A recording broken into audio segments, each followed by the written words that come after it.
What is up, guys? How are you doing? So today I'm feeling a little defeated. Now, if you saw yesterday's video, you'd know why. Tried the dyno tune the Black Z, and I was really excited. It was gonna be my first time like really solo tuning a car, going deep into it, and it didn't go as planned. Now, if you guys didn't watch it, the problem is I was having a lot of issues with my ignition timing. No matter what I did to it, it just wasn't behaving the way it should, to the point where I was confident that it wasn't me and it was something malfunctioning. Now, I don't know if it's the computer, the engine, or what, but today that's what we have to find out. Now, yesterday we kind of ran out of time and weren't able to figure it out, so today we're gonna go back and hopefully we figure the damn thing out. So the first thing I'm gonna try today is a new cam angle sensor. Now, the cam angle sensor is basically what tells the ECU where the engine is, so it knows when to fire at a certain degree. And of course, it's the thing that's directly related to ignition timing, so of course we're gonna try another one. I don't have an extra one, but Drew said I could take the one off his 240, which is awesome. So Drew, thank you very much for letting me borrow your cam angle sensor.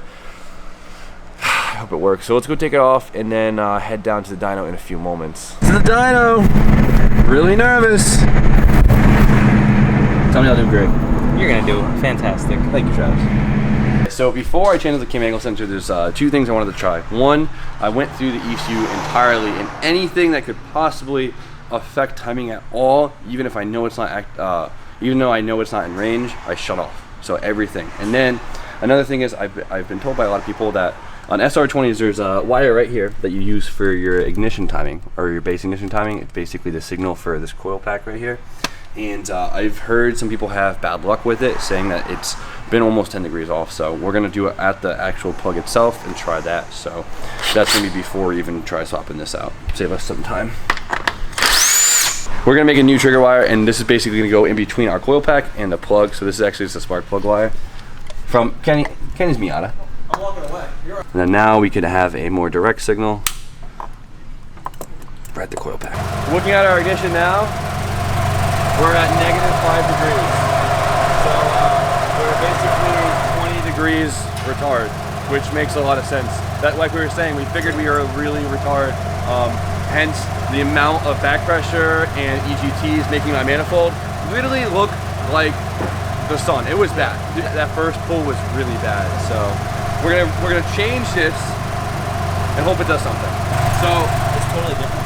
totally different. SR guys, we all learned our lesson today, Kenny. Yep. If you have an SR20, don't use that damn wire. I trusted you, wire. You let me down. So Travis, we're retiming your car. We're retiming all the SRs. All the SRs. We're gonna have an SR retiming get together. Holy hell. I'll buy the beer.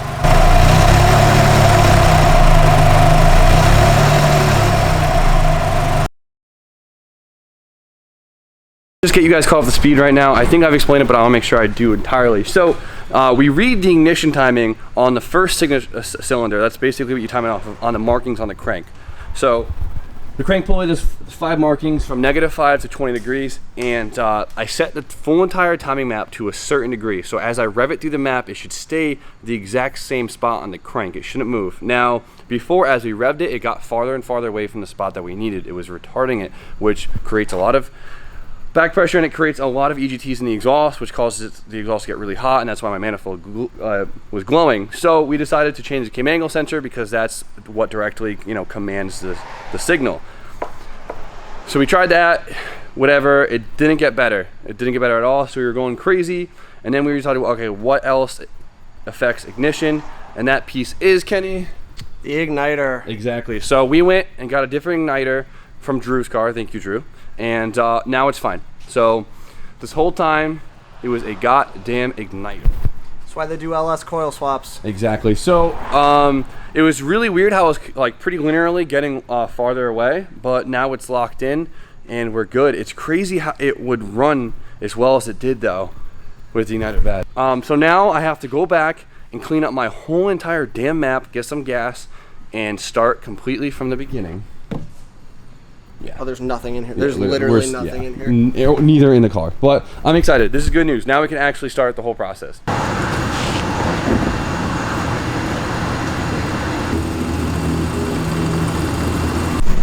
All right, guys, so we got gas in there. So now I think what we're gonna do is we're just gonna completely start over. I'm gonna throw on a basically blank startup map again. some conservative timing and fuel. Do a few pulls, get the AFRs clean, and then up the boost and try to throw some timing at it, and hopefully that's a smooth process. Let's make some real horse puppies this time. Way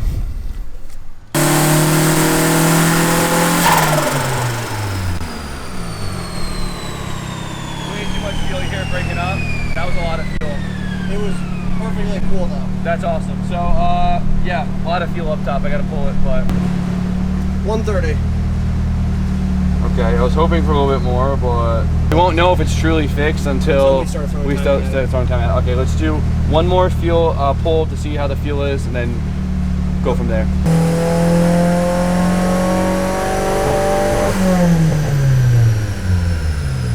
All right, I still didn't get to fully rev it out because it was breaking up from having a lot of fuel, but we're almost there. We're almost there. We made an extra 17 horsepower right there, 147, from literally just pulling fuel off of it. So that's good news. We're gonna pull a little bit more out of it, and I'm gonna throw a degree of timing at it and see how it behaves. Hopefully, if everything's right, it should pick up a decent amount of power. So we'll see what happens.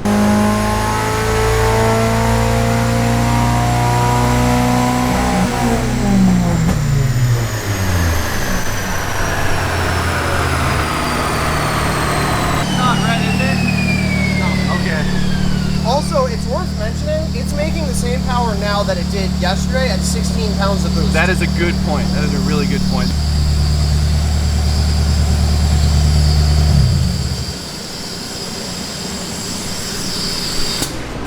$68.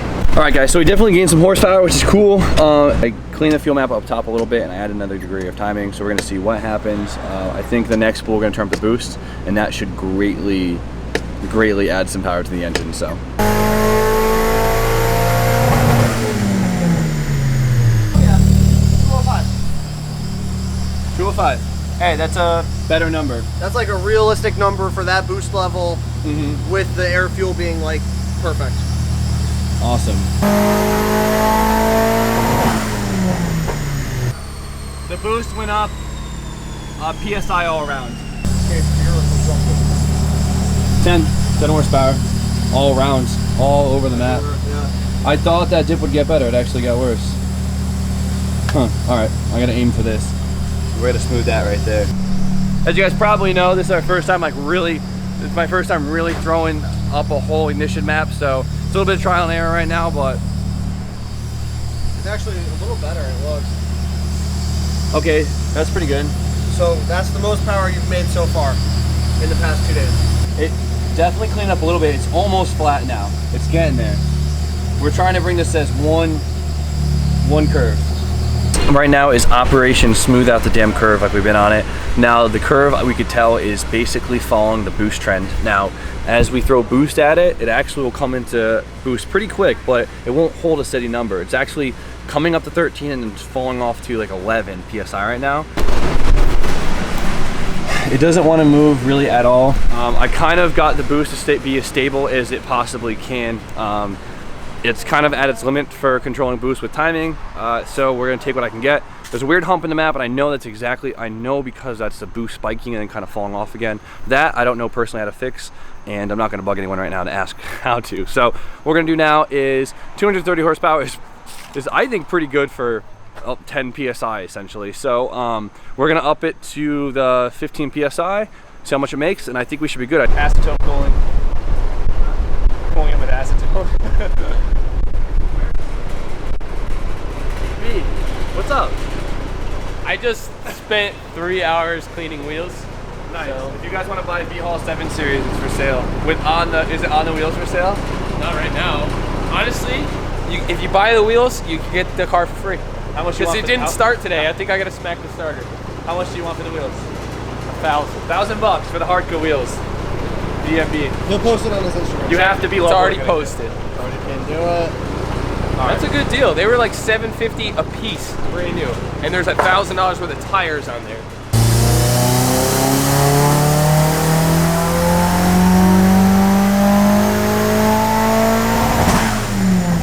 Did it like it or not? I liked it. 243. That's what you just said. I guessed it. That's Wow. funny. Also, notice this smoothed out a lot. A lot, yeah. Give me this shit. All right, so we turned the boost control up, and I should just throw an electric one in here so I can control the boost more. But what we hopefully we make a little more power. I want to hold 16 psi because the turbo's good for it, the motor's good for it, and that's about it. So What did we do just now? We held what, 15? we didn't hold 15. We Spikes peaked. 15? Yeah. or- So this, no matter what I do, this engine, the way the setup likes, for some reason I can't. No matter what I do, it won't change. All I can do is make it smoother. Is it spikes to a certain psi, and it'll drop 2 psi, and I can get it to hold it. I clean that up, so I know, but I can't get that to spike and hold no matter what I do. So we're gonna take it. We upped it a little bit, and hopefully my injectors allow us to do it. And we'll see how much power we can make on these injectors, and I think that's about it. I actually pulled a degree of timing up top to see if that can help with the spool up top to hold the boost. And if we could sacrifice a PSI for a degree of timing, I'll take it.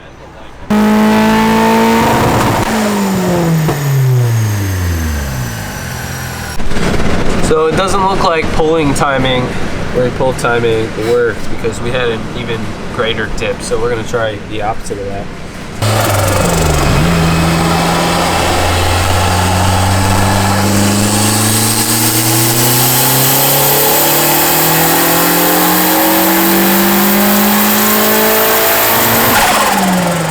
So we pulled 6 horse puppies out of that one, but look at the map. Buttery, silky smooth. Right here, a little dip, but besides that, this one's pretty flat. It liked the timing right here. That's what it was.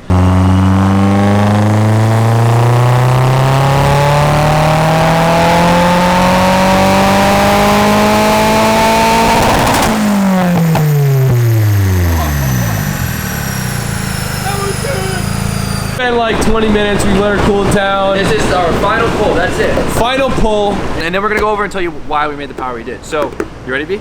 I'm ready, are you ready? Born ready. Fire this bad Johnny up. Fire this bad Johnny up. Check it out.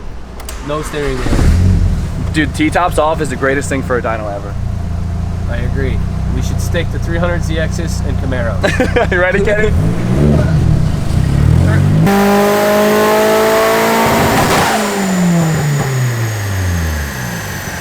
So,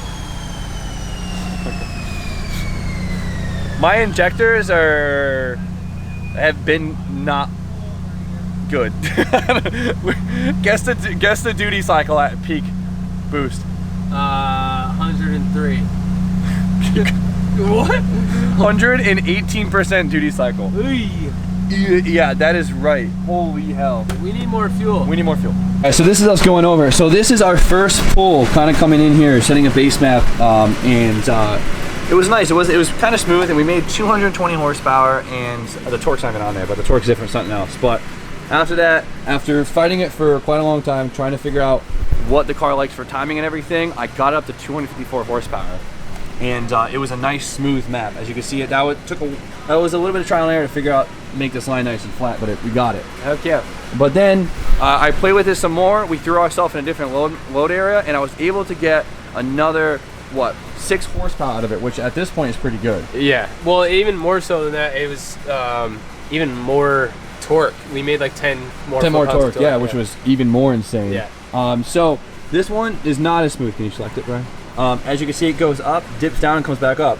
But we're overall better besides this one point. So if I just get this to flip somehow, we'll be straight. So I got to figure out how to smooth this out. But even right here, this is a pretty fire pool. Yeah. And then this pool is definitely more heat soaked than the last one, so that's pretty good. So this is probably our peak torque right here. So it probably doesn't want that much timing right there. So if I bring down timing, I think we'll go up, and I think we'll be straight. Let's give it a shot. Another couple minutes to cool down and hit another run.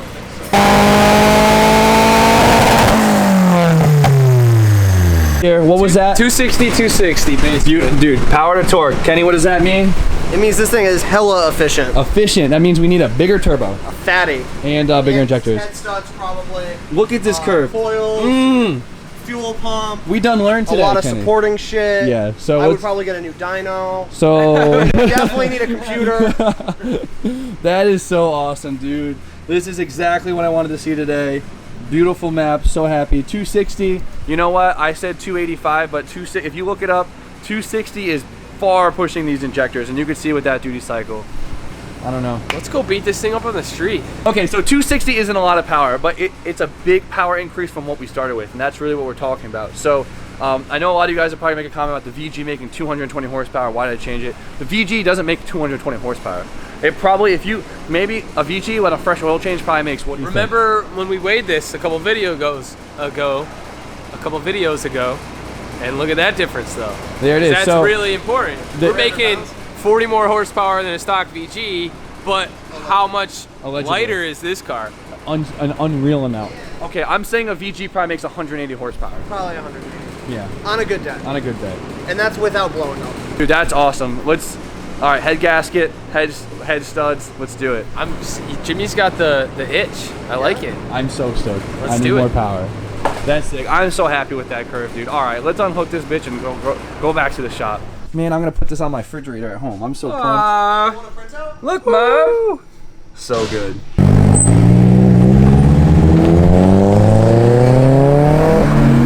I still want to go around on the road and do a little bit of street tuning and get the AFRs dialed in at certain load areas, because on the dyno it's a different load than if you're doing a first gear or second gear pull. I know the timing's straight in there, so we're all set. Now today, I know it was very strictly dyno video, but today was a huge learning experience for me, and I hope you guys learned a few things. So I spent a lot of the day on being a little trial and error, trying to see how the car will behave with certain numbers, and I learned a lot. And today was cool. We took that jaggedy low power map and made a decent amount more power and made it all smooth, and that was cool, and that was really awesome. So as far as that goes, 260 horsepower, I guess, is actually, I was talking to a few other guys, and that's actually pretty good for completely stock SR like that. So I'm happy. I mean, being able to match the torque like that is pretty cool. So bigger injectors will really do a lot for me, and I really want to get Tomy Pond cams like I have in my S13. That'd be pretty cool. They're cheap and they're easy to put in, so why the hell not? But as far as that goes, I am ending it for tonight. It is super late, so you guys know the deal. Like, comment, subscribe. Stay tuned for more content, and I'll see you guys tomorrow.